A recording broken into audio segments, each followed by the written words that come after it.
The following podcast is non-profit and is based on the IGCSE history curriculum. In this short episode, I will just be going over opposition to the Nazis. This includes the opposition groups that existed and the forms of opposition they used, and also the reasons why there were not more any opposition. That didn't make any sense. That was really bad English, and I apologise for that. Types of opposition to the Nazis included non-cooperation and non-conformity, refusing to cooperate with the government or to follow their behavioural expectations. And attempted revolt, which is basically an attempt to overthrow the government and form a new one. Private grumbling is basically complaining about the living conditions and the country's problems within a private group and blaming the government for them. Underground resistance is when a group carries out actions secretly to challenge, undermine, or weaken the government. And open opposition is public criticism of the government and its policies. Now, who opposed the Nazis and how did they do so? The White Rose Group used underground resistance by painting anti-Nazi graffiti, crossed out swastikas, and publishing anti-Nazi leaflets and posting them around the city. The Edelweiss Pirates used underground resistance and attacked Hitler Youth patrols, refused to join Hitler Youth camps, and went on their own camps, disobeying Nazi morals by singing about sex, food, and freedom. The Red Orchestra used a form of underground resistance where they were spies who passed information to the Soviets and the British. The July bomb plot was an attempted revolt, organised when a bomb was placed in a briefcase next to Hitler. However, this failed, and Hitler was not assassinated, but as a result, army officers became angry and the SS murdered innocent people. Bert Engelmann complained that his wages went down since Nazis took power. Anti-Nazi jokes were used where the jokes mocked their Aryan and ideal German appearance beliefs, jokes about Hitler not being an Aryan. There was also a sports coach who committed non-cooperation and non-conformity when he would not join the Nazi Party, saying that coaching sports should have nothing to do with politics. The Swing Kids was a group which committed non-cooperation and non-conformity.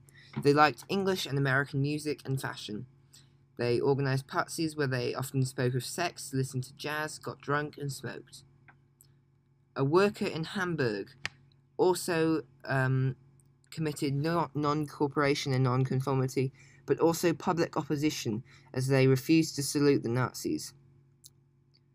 Finally, Joachim Gottschalk, probably said that wrong, a well-known German stage and film actor, refused to separate from his Jewish wife and killed his entire family, including himself, as both his Jewish wife and his Jewish son were to be sent to concentration camps, and he did not want them to live in such a barbaric and hate-filled world. Why was there not more opposition, is what many people ask. Firstly, many people were pleased with what the Nazis were doing. As the economy was recovering, communism was much less of a threat and Germany was improving. Also, many people had voted for the Nazis, so they believed that the Nazis had the legal right to do what they were doing.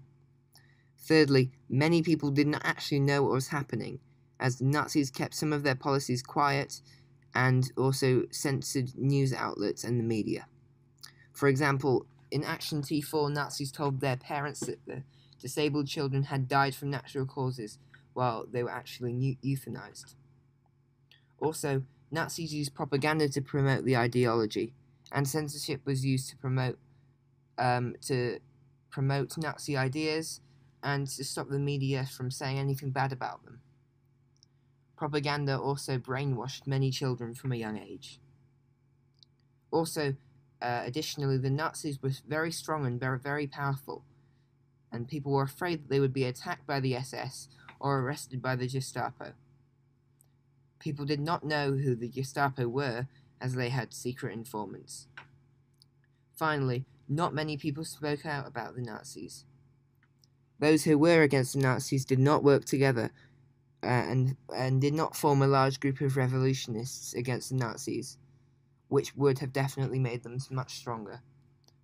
Also, as many people did not speak out against the Nazis despite criticizing and not believing in their beliefs, many people did not know who supported the Nazis and who didn't. So it would have been very difficult to form a group against the Nazis.